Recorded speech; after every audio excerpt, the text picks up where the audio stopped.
Howdy folks, Bluesboyjag here, yet another 3-string cigar box guitar lesson, open G tuning. We'll get to the specifics here in just a second. So this is an A string tuned down to G, and a D string tuned normal to D, and a 3rd string G string from a regular 6-string guitar tuned normal to G. So low G, A string tuned down to G, D string tuned normal to D, 3rd string G tuned normal to G. So this one is an interesting, cool little tidbit that I kind of popped out.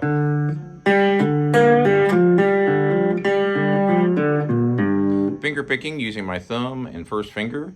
I'm starting on the 2nd string and I'm hammering from 0 to 3. That means I'm playing open using my thumb, and then I'm going to hammer with my 1st finger on the 3rd fret, 2nd string.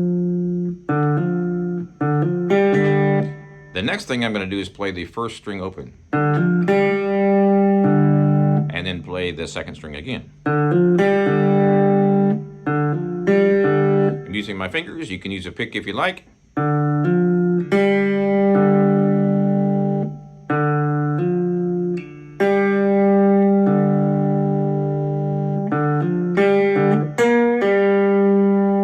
The next thing we're going to do is pull off the 1st string, 3rd fret. If you notice, I'm using my thumb and 1st finger on my right hand.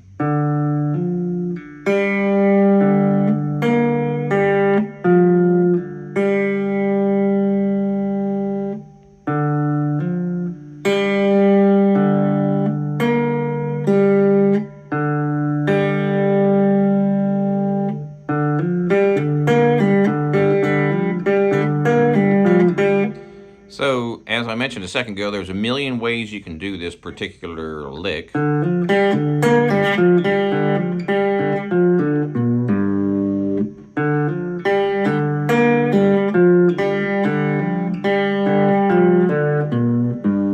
Real slow.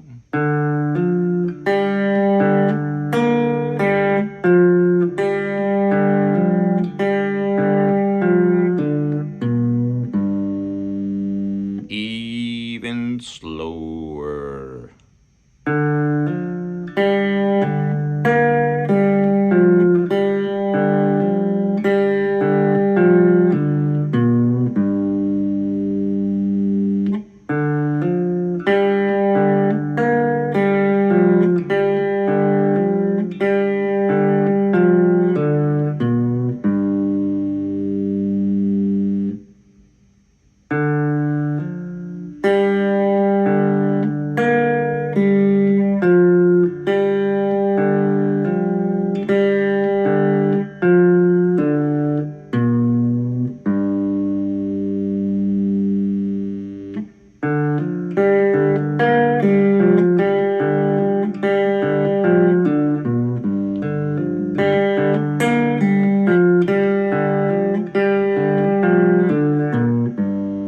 Let's take a closer look on the right hand.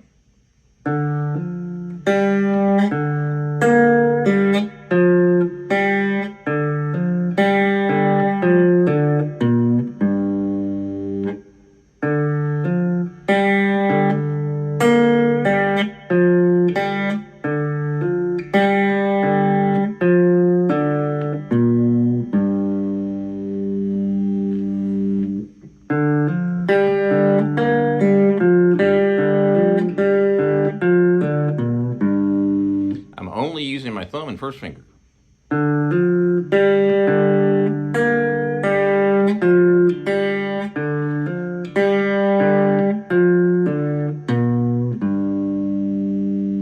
Start out slow and speed up.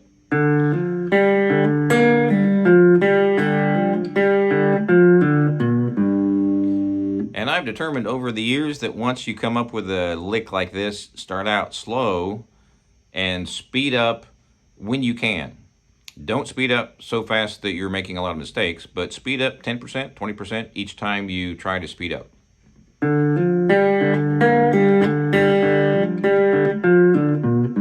Once you get the groove going, actually it works better when you go faster, up to a certain point, of course.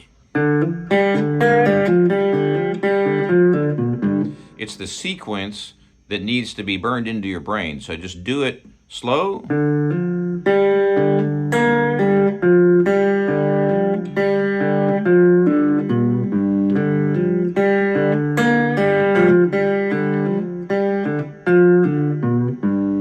And speed up gradually.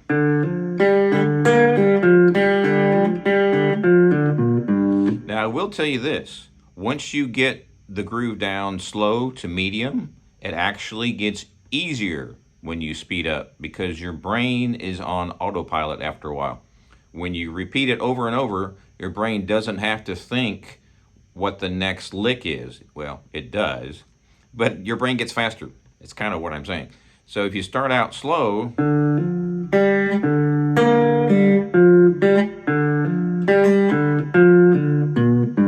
you're going to be repeating that same sequence and that same finger picking pattern to the point where your brain is sort of on autopilot. It's kind of like if you're walking across the floor and you want to put one foot directly in front of the other to where your toe touches, let's just say, the heel of your other foot. You have to start out slow. So it's going to be your left foot and then your right foot and then your left foot and then your right foot. And after about 30 seconds to a minute, you're a lot faster. And tempo is up to you. You can play it slow or you can play it fast. You can make your goal really fast, which I would recommend doing that just to see if you can. Your brain will catch up. Trust me, over time, and your fingers will catch up. Your brain might catch up with your fingers, and your fingers might end up catching up with your brain anyway, whatever the heck all that means. Just do it, right? Start out slow. Don't make mistakes. So if you play too fast, you might make a mistake. So slow down to the point where you're not making a mistake, and then slowly speed up.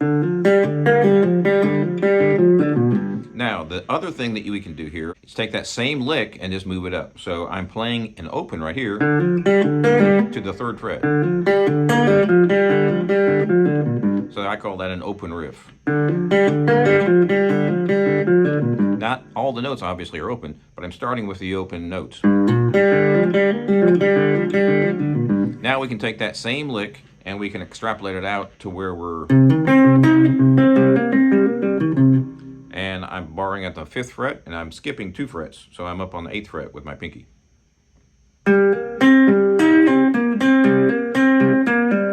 This is also just a good exercise. You don't necessarily have to write a song, but it's good exercise to try these different finger picking patterns. And this hand right here is stretching first finger to pinky, and that's always important. Sometimes you can even do these weird things where you jump up to where it's kind of out of key.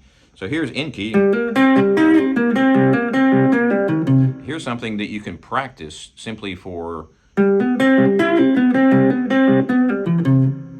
accuracy.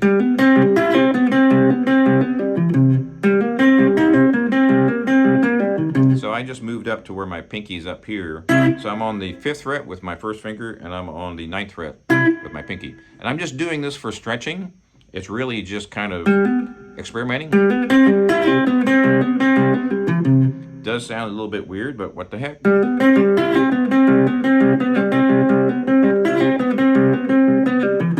There's all sorts of cool little things you can do. As you get higher up here on the fretboard too, your frets are closer together, which means you can do some really wacky stuff. So right now I'm on the 9th fret and the 14th.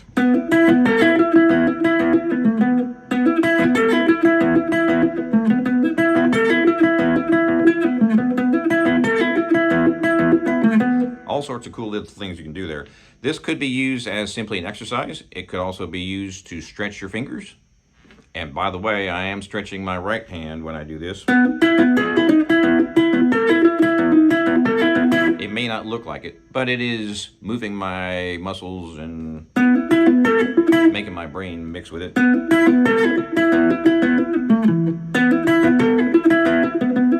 Sounds like King Crimson. So I've got my first finger on the 9th fret, and I moved up to the 14th.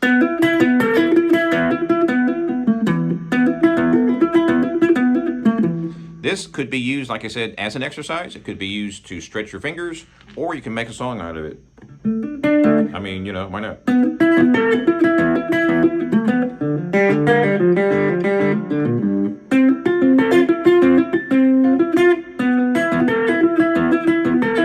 Here's something that's kind of cool. Move your first finger up 1 fret. So now I'm on the 10th fret, and I'm on the 14th.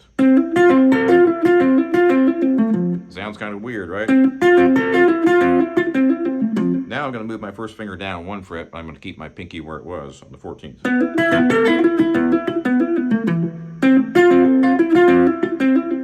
So I'm just moving my thumb behind the back here, pressing down hard, and my first finger is going from the, what is that, 9th fret to the 10th. So I'm going to start out on the 9th fret, move up to the 10th. There's 2 ways you can do this. You can move both fingers, in other words, just shove everything up, or you can move the first finger but not move the pinky. You get the idea. Just experiment here. So I'm on the 10th fret, and I'm on the 14th. So, real slow. How about slower than that, Jag? That's not really that slow, is it?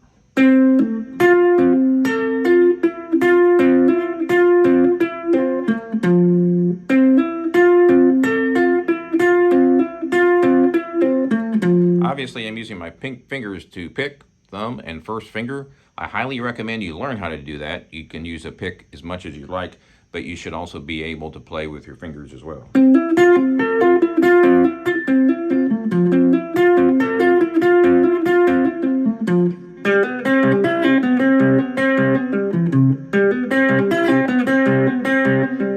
Now, you may not think this is very musical. It sort of is, I guess, for some people. Maybe for other people, not so much. But it's a great exercise. It stretches these fingers. I haven't played a whole lot of guitar the last few days, and that's really stretching. That's kind of hurting right there. And that's not good. You don't want pain, obviously, but not just because it hurts. You don't want pain because that means you haven't played enough. You haven't stretched enough. Because if you're playing a song and suddenly your fingers choke and your muscles kind of seize up or your muscles hurt, that ain't good. You never put yourself in that situation. So if nothing else, this is a cool exercise. Or you can write a song about it.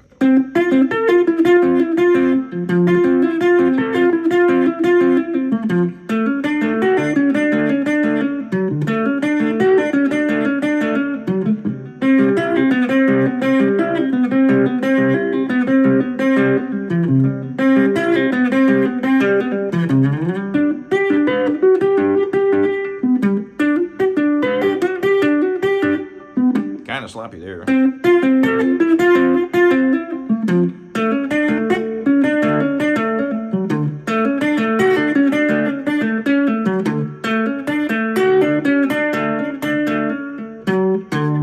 Now, you're going to notice, as I'm experiencing right now, lots of pain right here if you haven't been playing guitar recently, or if you haven't played a lot of guitar, or if you haven't simply stretched your fingers and played nice big fat bar chords for a while.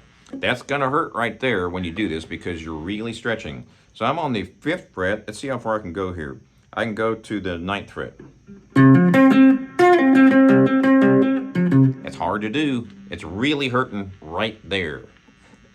But you should push yourself, and you can get past that pain to the point where you don't even feel it because you're stretching, right? So once you do it enough and you stretch,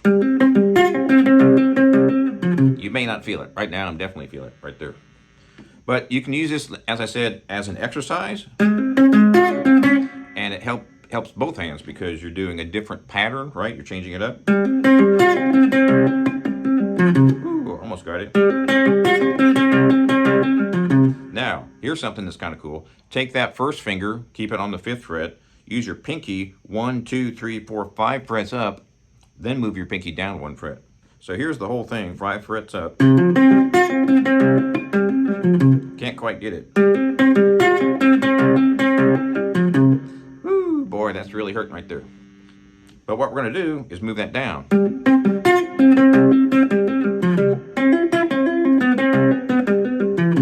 Now we move down again, so I'm on the 5th fret and the 8th fret. Now we can go to the 7th. That's kind of a weird one. Kind of cool though. If I can do it.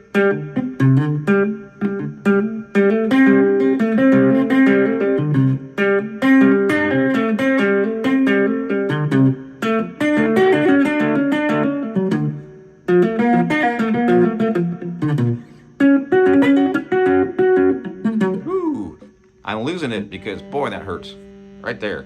But don't let that dissuade you, because this is a good stretching exercise, obviously, but you are going to experience some pain if you haven't done this big fat stretch like a lot, even a day or two. Sometimes your pain will come back if you haven't done those stretches for a while.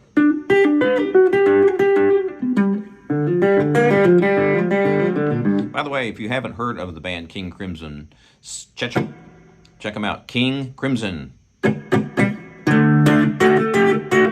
Back in the 80s, they were one of my favorite bands. And that sounds kind of like them. Adrian Belew, and what he would do is come up with these wacky riffs, and he would move them slowly up and down the fretboard, and you just have to hear it. You just have to hear it. Check out King Crimson 1980, 1981, 1982. They put out, I think, an album about once a year during that time period. Robert Fripp was the guy who came up with a lot of those wacky guitar parts, and he tunes his guitar completely different than anybody else. He came up with his own guitar tuning, so it definitely sounds different. But use that as an exercise to stretch your fingers, or just use it as a song idea. The sky's the limit. Thanks for watching. Please subscribe to my channel if you haven't already, and check out my web store, bluesboyjag.com. Cigar box guitars just like this for 21 years. We'll see you next time.